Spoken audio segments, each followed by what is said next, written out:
Good evening, everyone. Welcome to another session of Authors Connecting Cultural Reading Program. Um, as some of you may know, this program is brought to you by Tropicalfete, and it's part of our Caribbean American Heritage Month celebration. I am Keishel Williams. I'm a book critic, I'm a writer, I'm an editor, and I'm very happy to see all of you guys out here supporting this initiative and supporting Caribbean literature. I love being a part of this particular program every year because I love talking to Caribbean authors, especially debut authors like Ayanna Lloyd Banwo, who's here with us this evening, all the way from Hi. the UK. And it's very late over there, so she really decided that she was gonna be here for us. I mean, all Red your building it up. fans, of course, your fans are here, so you need to be here because this is where your fans are. And I'm happy that you decided that you're gonna, take the time and be here Absolutely. with us. So Ayanna's debut novel, When We Were Birds, came out in March to really great reviews. It is a mythic love story set in Trinidad and Tobago and follows two strangers brought together by their connection with the dead. So that's real magic realism, people. All of our readers should know about this. I hope you enjoy this conversation. Tell us in the chat where you're coming from, where you're tuning in from. We'll be taking questions at the end of the conversation, maybe mid conversation too. We will see. We're looking at how the vibe goes. And Ayanna, Hey, really thank you for coming. this is great. You're welcome. I'm always happy to know that I'm talking to a Caribbean audience and know that there are people from home, people out in the diaspora across the region that are, feel seen and feel like this book is something that they enjoy and that they want to support. So, I would have stayed up till 2 in the morning if that was what was required. All right. Hopefully, we don't take you all the way till 2 a.m. Um, but let's just get right to it. I always like to start with getting to know the author a little bit. Mhm. Did you read a lot when you were younger? Oh gosh, probably too much. One of those children who was walking around with a book and bouncing into people. That was me. I read a lot. My grandparents were readers. My parents, grandparents on both sides. So my cousins and I was surrounded by books, and more than that, surrounded just by stories in general. Mhm. Um, my grandmother's a big storyteller. My mother's a big storyteller. So if it wasn't books, it was, oral storytelling. And then it was music. It was calypso, which is storytelling too. So I think I really kind of had it on all sides. That I just grew up Right, around story. right. What kind of books or authors did you most gravitate towards, though? So I think when I was a child, the thing is, you read what people give you to read, is Right. what's available. So I remember my grandfather buying us a lot of the classics, those, what they call the classics, those little children's versions of David Copperfield and Great Expectations and those kind of books. I remember Mummy, I don't know where she found them, and I can't even. I wish these books still exist. I hope they did. I hope they do, and I'm sure there are a lot more. She used to find a lot of West African fare. Oh my God, there's a spider crawling on the My wall. goodness, are you Look, okay? I'm now listen. You see how spirit does work. I'm now going to talk about stories about Anansi and a spider up on the wall. A I very think very big Nancy is spider. there to back up your Listen, claim. listen, horse. Listen. You prove your point. Go back outside. Okay, I'm gonna sit here. I'm just trying to crawl on me. Calm, right? Good. So, Okay, breed, mhm, breed. yep, We're back. yes, we're back. So yeah, what else? What else did I read as a child? I read, I think more like preteens, and so I remember reading R.L. Stein and Christopher Pike and a Right. lot of horror books and a lot of anything with ghosts, anything with myth, anything with magic. I was all for it. Makes And that was sense. I since, mean, yeah, yeah, fairy makes sense. tales. Yeah, always all for those things. The thing is about Caribbean literature is that I really don't think I read a lot of Caribbean literature until I was maybe even in like late primary school, early high school. And Right. that's why, I'm such a fan of a lot of people find, school books boring, books they did in school and so, but that was really where a lot of us, I think, came across Caribbean literature. Yes, in school. Um, it was in school. Yeah. And from the time I read Earl Lovelace, Dragon Can Dance, which I actually found at my paternal grandparents' house, Hmm. I was done. I was sunk. I was like, wow, this is it. This is it for me.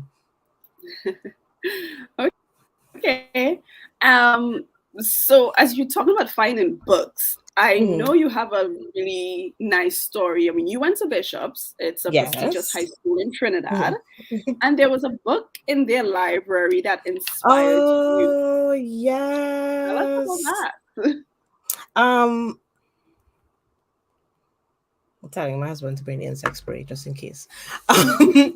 So Lisa Allen Agostini, and we know that Lisa has been shortlisted for the Women's Prize. She is probably one of those writers that has done every single kind of writing in Trinidad that you could imagine. But she also went to my high school. She was a few years older than me. And I think I might have been in Form 1. And I remember being in school library and just, going through books and seeing this slim volume of poetry. And it's like, hold on, that name sounds familiar. Why does the name sound familiar? Opened it up and it had in her bio Lisa Allen Agostini, who went to Bishop. And I said, oh my gosh, she went to my school. And it was such a huge thing at that time to know that there was somebody who'd written a book that was a real person. Right. They were a real person. They were not that much older than me. They were still a young person, a young woman who lived in Trinidad, who sat in the same library, who sat in the Mhm. same classroom. And that just blew my mind. And, Lisa and I circled and circled and circled and kept sort of meeting up each other at different stages of her career. And, I'm just so pleased for her and this Women's Prize Mhm. shortlisting and the things it's going to do for her career and to continue writing amazing books. The Bread the Devil Need is a great book, y'all, if you haven't read it yet. If you haven't read it, yes, it really Yeah. is a great book. But let's go to your book, When We Were Birds, which is also a great book. Oh, thank So you. it's a love story, right? We have Yes. Yejide and Hmm. Darwin. Hmm. And this love story, it came about in such a mysterious way. Tell us about your inspiration behind these characters and the story. Inspiration is such a strange thing to think about. When did this start? I find the Mhm. idea of beginnings, the more I think about it, the further and further back the beginning actually is. But I remember spending a lot of time in La Perouse Cemetery, and La Perouse is a very old cemetery in Port of Spain that had many, many lives. We know that it used to be a burial ground in the Spanish.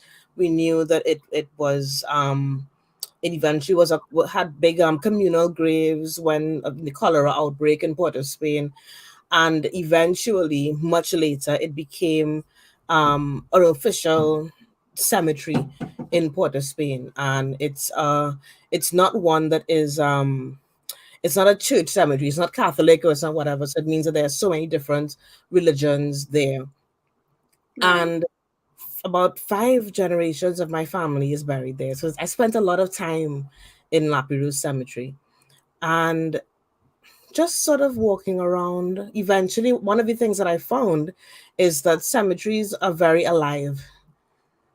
Every headstone is a story, every grave is a story. You see people, they come, they leave flowers. You see the graves that are untended and those that are very well tended.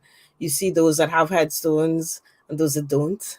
Right. Those that have big mausoleums, and which tells you so much about class and so on. But something about walking up and down these streets, and thinking about the people who do that kind of work, whose work it is to dig the graves, to every day, I guess, console or at least stay out of the way of grieving people.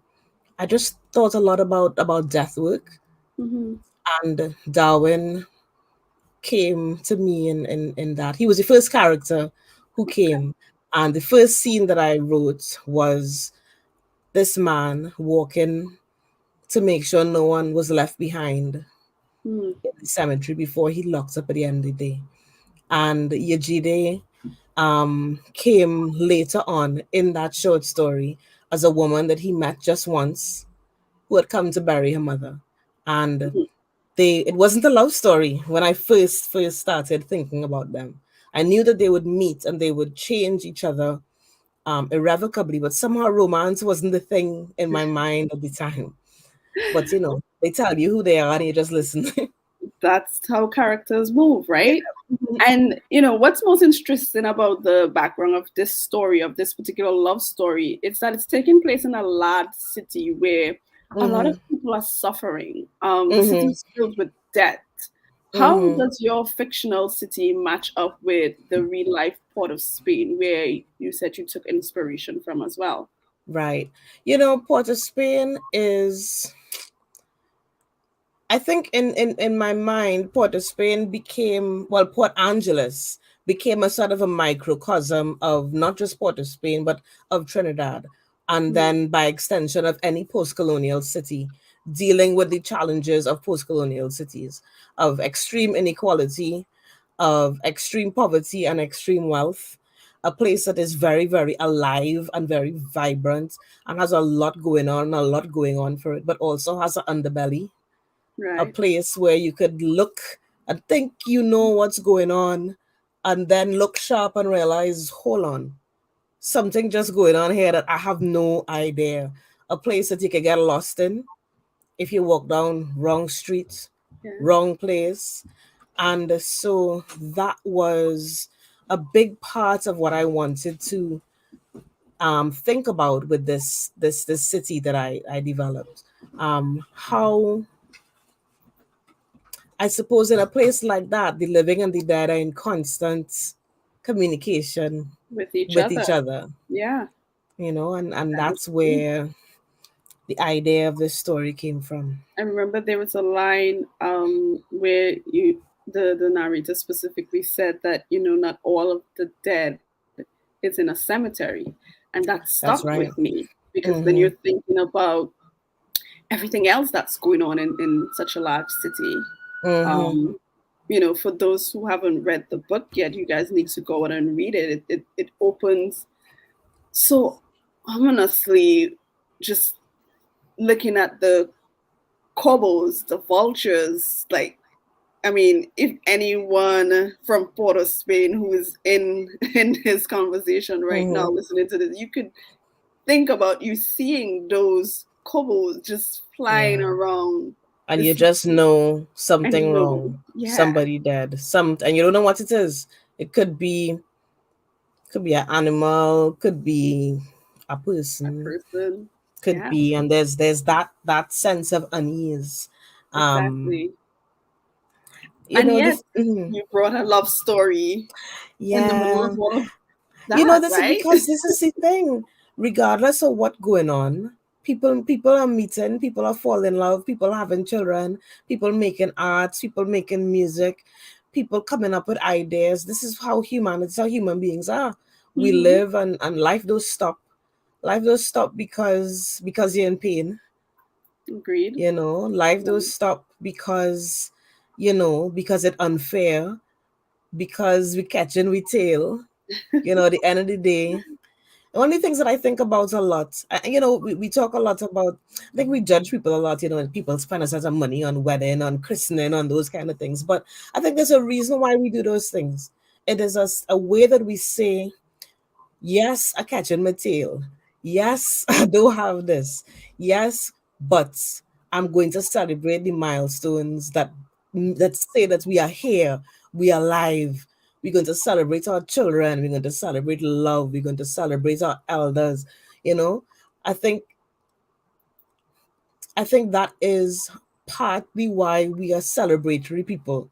You Exactly. know, you have to do that, else you'll fall down. Right? You'll let the world win. You'll let injustice win. Um, but family is also a big part of this novel, and you dedicated this book to your parents, Gail and Mm. Ronnie. In the front, you said dead but not asleep. How did your relationship with your family show up in this work? Oh gosh. My well, I started talking about my grandparents on both sides, where there were books. We had spent a lot of time with both sets of grandparents. I think I was a fortunate person to grow up knowing two sets of grandparents for a long time in my life. I lost my last grandparents only quite recently, and Mm-hmm. that is a rare thing to have two sets of grandparents for that long, which means that there's always a sense of lineage, of continuity, of stories that go quite far back. Right. um, I lost both my parents within 10 months of each other, um, before I started writing this book, quite a while before. um, and one of the things that I was very aware of, was how many things in the midst of that terrible grief, and none of these deaths were expected. I mean, I don't know if death is ever expected fully, but um, that always this feeling that I was being guided, Mm-hmm. that I was being looked out for, that I was not alone, that I wasn't left. Um, and I was very clear when this book started coming, and the other next one that is also being written, that that they were not for anybody. They weren't even for me. They weren't for an audience. They weren't for a readership. They were for ancestors. They were for my parents who weren't here.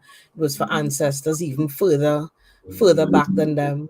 Those that I don't those that I don't know, but who know Right. me. Right. And I think Wow. that is the.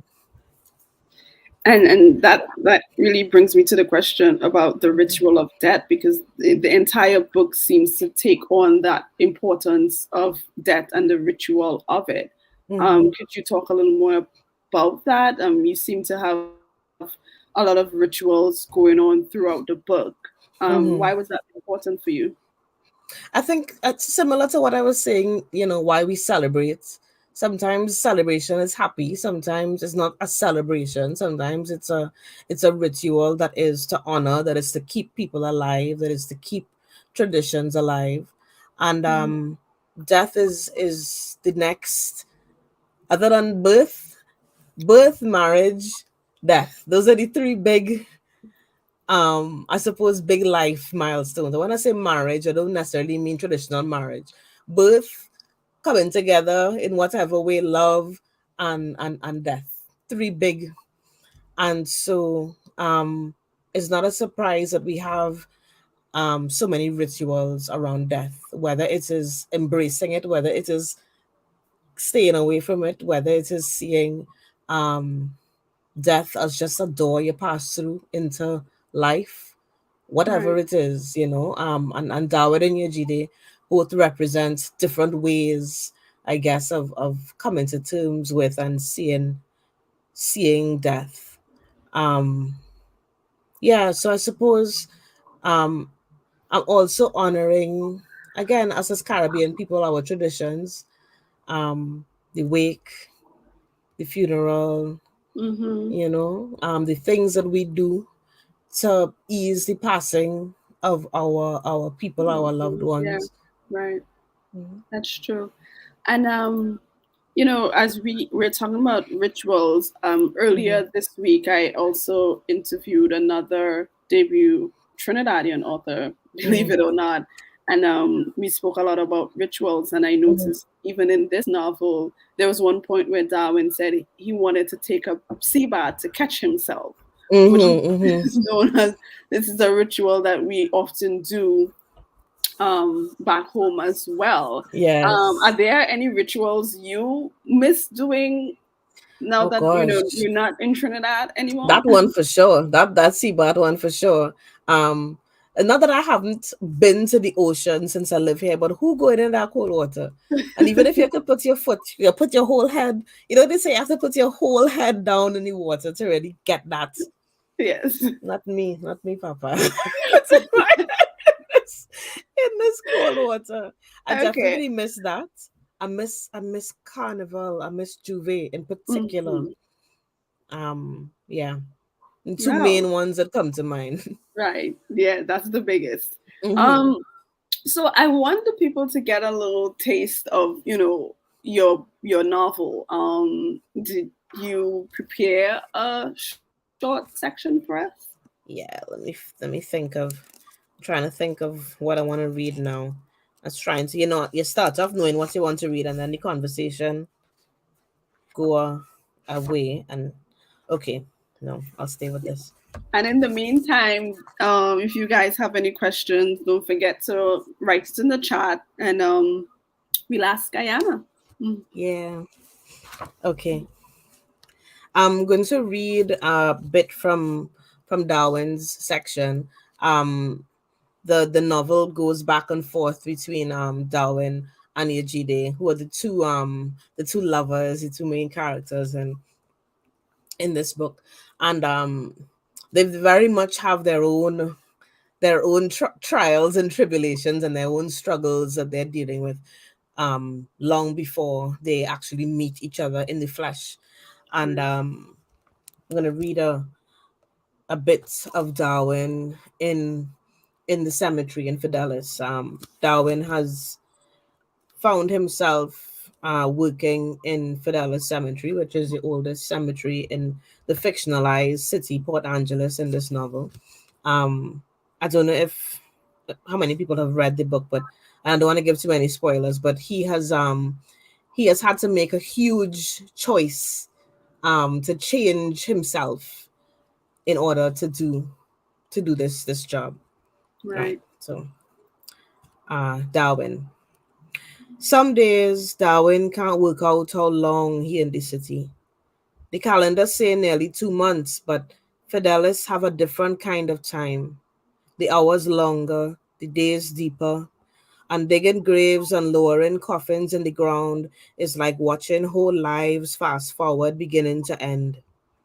Fidelis make him adopt its rhythm instead of his own. And it's not just Fidelis. Port Angeles crackle and spit like oil on a fireside, and he started to like how he could disappear into it. Just another one of the many somebodies that come here for whatever it is they come for.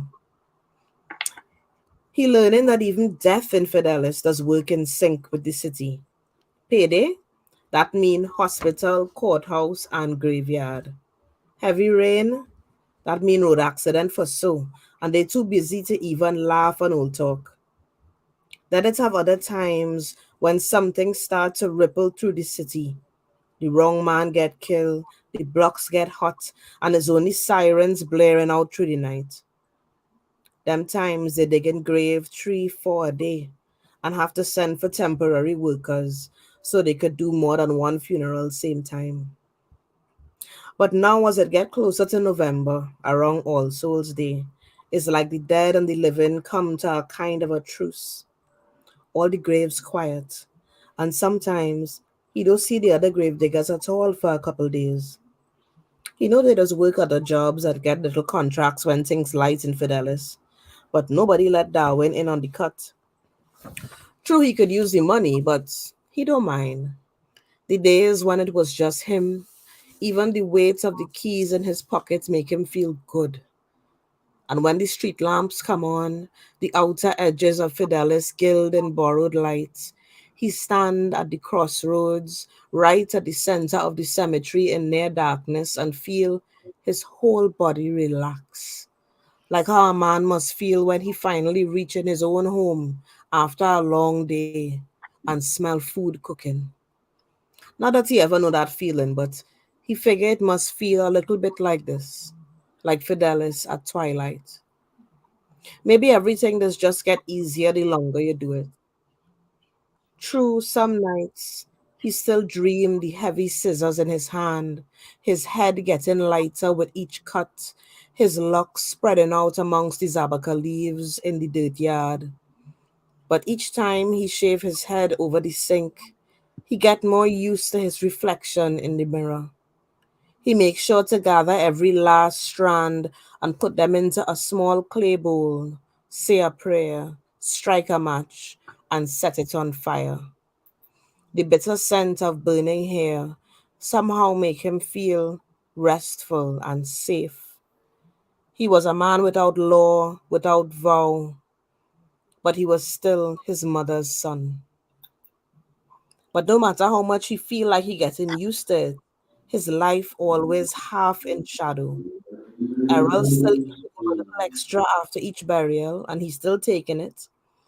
Although each time he feel a little bit more uncomfortable. He tell himself, well, the same way somebody have to clean the streets and somebody have to collect the garbage and somebody have to pave the road, somebody have to bury the dead. He say it over and over till he believe it and think of the envelope for his mother in his dresser drawer, getting fatter through the weeks with money and then slimmer every time he deposits some in her account, praying her pride don't stop her from withdrawing it. He put his uncomfortable feelings in the envelope with the $100 bills and trying not to look at either of them too hard. Just a little piece. Just a little taste. I feel like I need to stand in ovation. that was that was a wonderful reading, and Oh, thank you. it of course brings me to language, and let's talk about language. You decided Mhm. to write the entire novel in Trinidadian dialect. When you Mhm. began, was this always the plan? Again, sometimes I wish I could say yes 100%, but I'm not sure. I know that I was writing this story. I think my first drafts went in and out. It's like bits of it was standard and then bits of it were in Creole, Mm-hmm. and a lot of the dialogue, most of the dialogue was in Creole. But I think I was writing kind of how I talk, where Right. we kind of go in and out and kind of code switch mid sentence. Mm-hmm. And that was when I was just in draft stage and I was kind of putting everything down.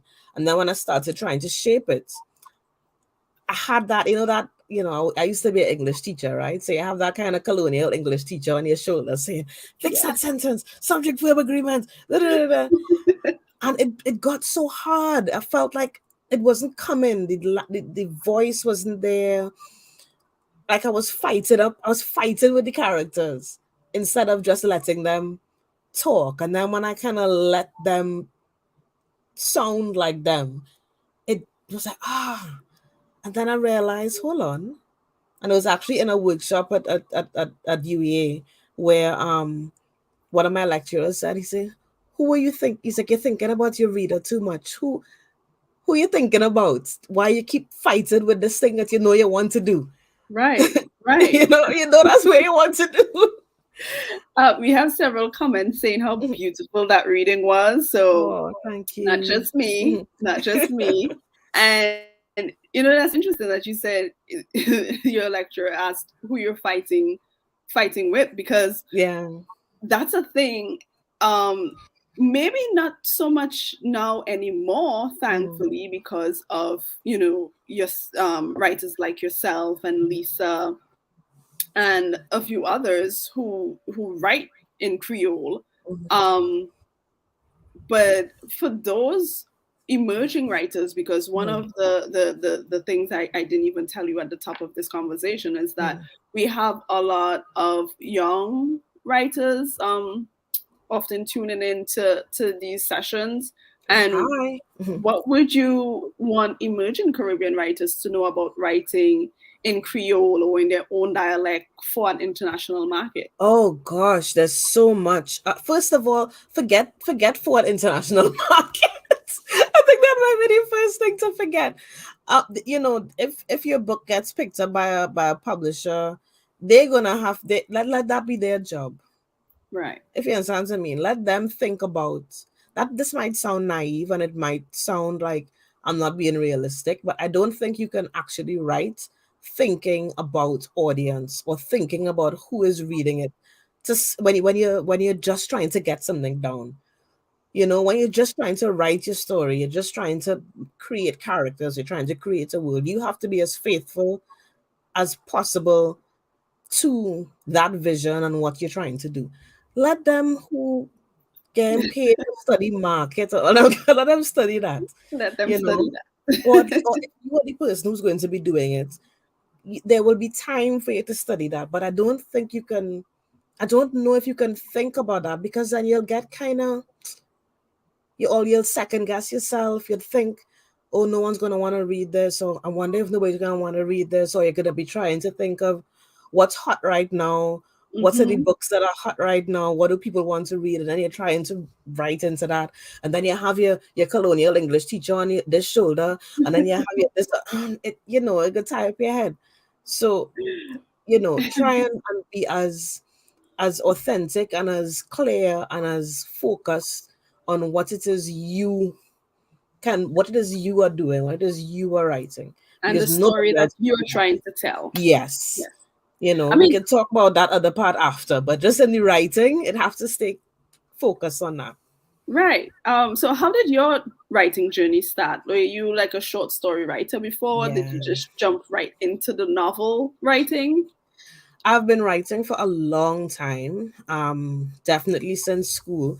Probably since I picked up that poetry book from By Lisa? by Lisa.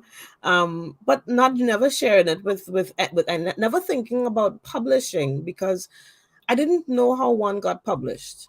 I didn't know that you could self-publish until I didn't realize that book was self-published for a long time. So I Mm-hmm. just didn't know anything about the process. So I was writing for myself. I was writing, I had notebooks. I had, of course, you're in school, you're writing, that kind of thing. I went through a period, I used to write poetry and realized I should never write poetry. I think I was not a very good poet. Um, but I think when I started trying to take writing seriously, or I should say, when I realized that, oh, this is something that I could actually do, was when Bocas Lit Fest started in Trinidad. I think it started maybe, I didn't go to the first year. I don't think I'd heard about it the first year, but by the second year, when I heard about it, maybe I read it in a paper. I can't remember now. But I think it was going to Bocas events that kind of made writing possible, or publishing possible, because one, seeing a lot of writers, both local, regional, international, all in one place, talking about their process and how they got published, and what they write about, talking about their books, was very inspirational. And then Bocas ran workshops, so it Mm, meant that I talk all my little stories and you bring them, and you kind of say, is this any good? Because you don't know if it's any good. You just know you're doing your thing on your own. So that was a that's what, first very yeah. big step. Okay, And shout then out to Bocas. shout out to Bocas. I did a lot of workshopping. I workshopped with Monique Ruffy for a few years. I workshopped with Earl Lovelace. I went to Cropper Foundation. Cropper Foundation has a residency in Toko. I think it's like a 2 week or 3 week residency. So there are lots of opportunities to really hone your craft Mm-hmm. right in Trinidad. And I would say, use, if you're in Trinidad, if you're in Barbados, if you're in wherever you're listening to, look around your community and see what writing groups exist, because that's the first place to start to, you know, Right. I bounce mean, off other writers.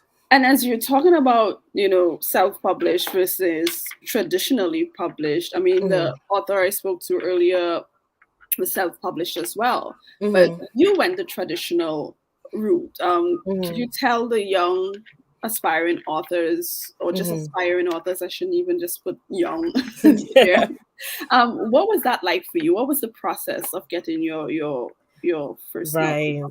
I think I had a kind of dream process, which is not um common or traditional. Um, Not that it was easy. I decided to do an MA. I wanted to get my master's in creative writing. Mm-hmm. And I looked to the UK. I didn't have UK money. So I got a partial scholarship from University of East Anglia, which was where I did my MA, and I crowdfunded the rest. GoFundMe's and donors and people helped, and I took a chance. I really took a chance. I was 37 years old. I wasn't, that was I had built a life. I had my life, In Trinidad. Yeah, yeah. I had a job. I had an apartment. I had a dog. I just, but it might sound sad. I don't want to bring down but my parents died, and I felt like I ran out of road suddenly. It's like, if I don't do this, if I don't put everything I have into doing this thing that I always said I wanted to do, I Mm-hmm. was going to regret it. I just felt like this was the time to make that move. So, long story short, went to UEA.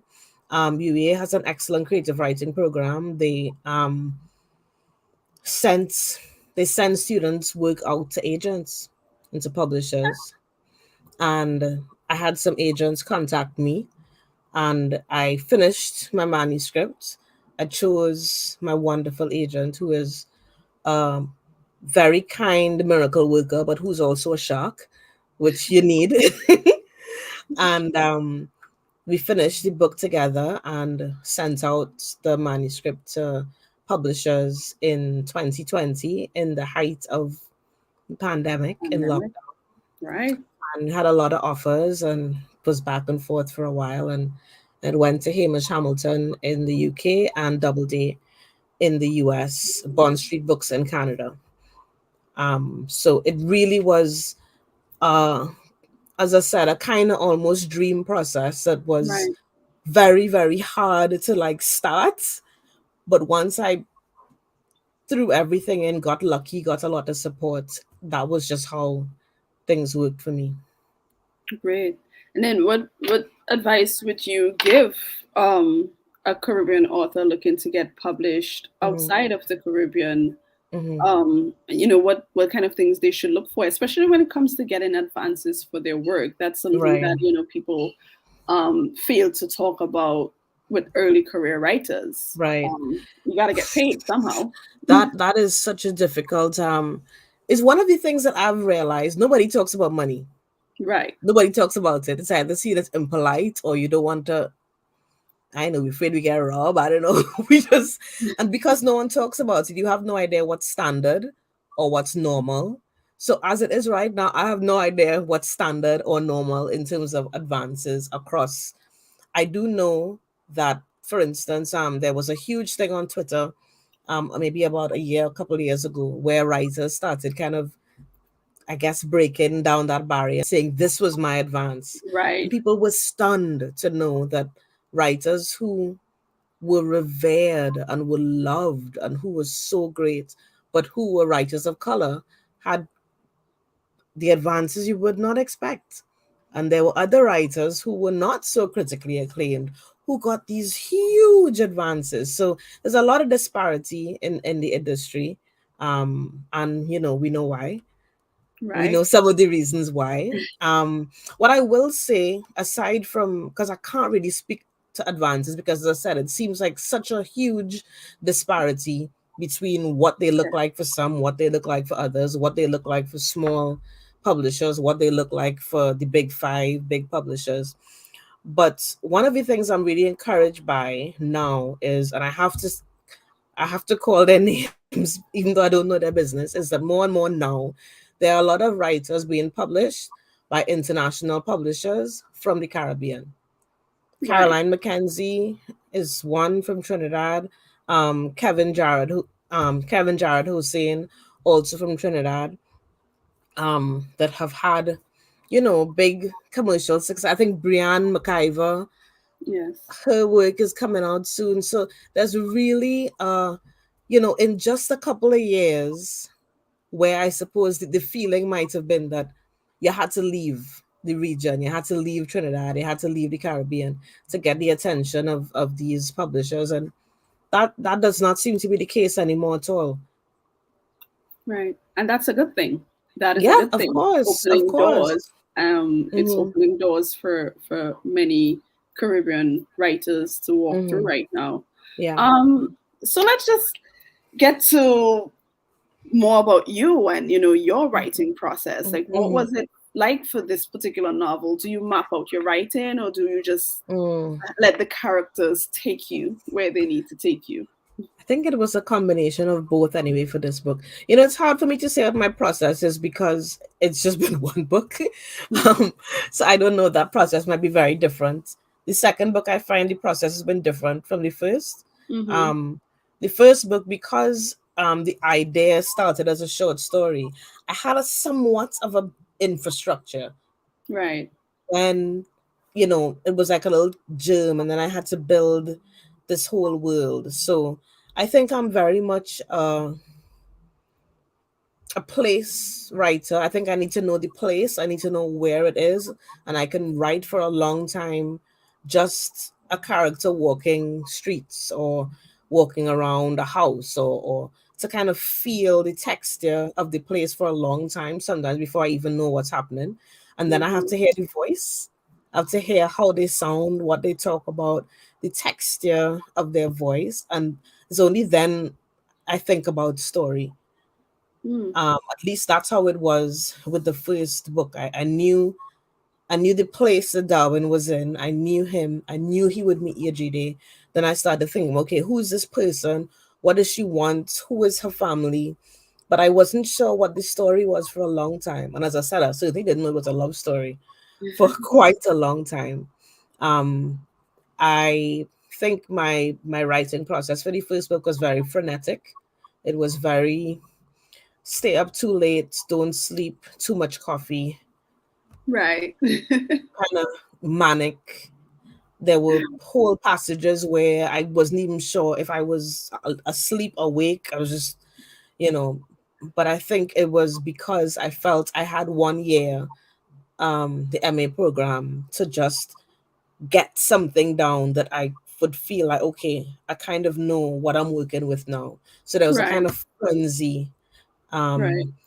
The second book, because I'm so busy, doing with the first PhD, the second one I've had to be more structured in a Mm-hmm. way. So write, wake up, right, kind of. Yes. And then that's I what mean, older too, eh? did you have like a playlist that you Oh put together for yeah, when we were birds? Like, what kind of lots songs? of Like, lots of music, lots of playlists. I listened to. There's some characters that almost had like a soundtrack, like really? Errol. For some reason, Errol, every time I wrote Errol, I'd hear Curtis Mayfield. And so Ariel was a murderer, if I should Yeah. tell people. So Errol is not, but he had that something about the cool of like, that was the contradiction of him. I don't know why Curtis Mayfield was Errol's soundtrack.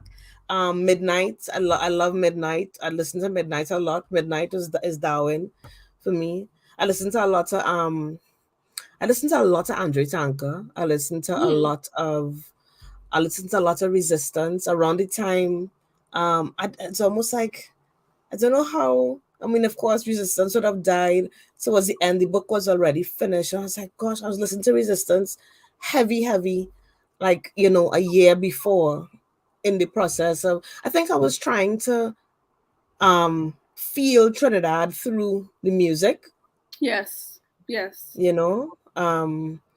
So Because you a did lot of say that. that you wish that you were able to be there while you were writing Yeah. about there. Mm-hmm. But since you were not able to be there physically, you were Mm-hmm. able to get a bit of that through the music. Yeah. It was the music. Not funny enough, not so much photos. I know I remember I did Ingrid Persaud says that she would go on like Google Earth and see parts and streets and that kind of thing. But somehow it wasn't that for me. It was the music, Right. um, just the texture of home. I think is what I listen to a lot. That's great. I mean, I also did some digging and I found out that the original name of this novel was The It Gatekeepers. was, yeah. Why did it change? Well, for the very practical reasons of, as I said, leave the marketing people to do their marketing business. Yes. um, there was another book that came out around was coming out around the time as mine that was not fiction at all, but it was Hmm. a another book that had the same title. Hmm. And so we thought about, okay, what would we do, how we would change it. If I was dead set against keeping it, then this, my publisher said they would support me. But if I had another title that I was thinking about, and my editor and I went, it's so funny how the second title came. My editor and I went back and forth, and I have a notebook and I had a bunch of titles. I was playing around with birds, and then at some point she sent me, "What about when we were birds?" And I was like, and I looked back and I saw it was actually one of the first scribbles that I wrote. Like we both came up with the same title but didn't realize that we were thinking about it. So somewhere in my mind, I feel like maybe that was really its true name all the time, and I just Great. didn't know. Yeah. All right. And what are you reading right now? Like, what would you say is on your nightstand? Oh, well, if you see my nightstand, I'm finishing. I'm trying to finish up my PhD. So I've been reading a lot of academic texts. I've been reading a lot about early Port of Spain, just the development of the city, about houses, reading about Belmont, reading a lot about women and women's work and gender. In terms of fiction, the nice thing is that, talking to so many writers whose books are coming out around the same time, or books that are coming. Last couple that I really loved, I loved Elagosa Osunde's Vagabonds. She's a Nigerian writer. Um, I spoke to Marlon James about the second book in his trilogy, Moon Witch Spider King. Hmm. I'm a big fan of Marlon James. Trying to think trying to think of me in the Caribbean writers. Well, of course, Bread the Devil Needs, I loved. Um, there's a book that I read actually that came out kind of more during the pandemic. But anytime people ask me these things, I always mention it because I feel like it got a little bit lost in the pandemic. And that is Lauren Francis Sharma's The Book of the Little Axe. She's a Okay. Trinidadian-American writer. Brilliant book. I loved it. Book of the Little Axe. If you haven't read it, look for it. Yes. Um, oh, I've just started. It's right here. A Tall History of Sugar by Cadella Forbes. She's a Jamaican writer. On the recommendation of Caribbean Bookstagrammer. If This Is Paradise. I've just started. Even though I try not to read when I'm writing, but Yes. Yes. yeah, I had to kind of. I was like, no, no, no, no, no. I wanna read that one. So Okay, great. Thanks, Kamla. Kamla is saying it's a great interview. If you guys have any questions directly for Ayanna, I think now is the time to bring it up. before the Um, spider decides to crawl up my before the leg and I spider, go because I was just about to pelting. ask. You look like you're looking at that spider again, and Listen, before the I spider crawl think up. interview will have to be cut No, no, short no, we right good. now. The spider taking it easy. Watch it. The spider knows I um, have things to do. okay.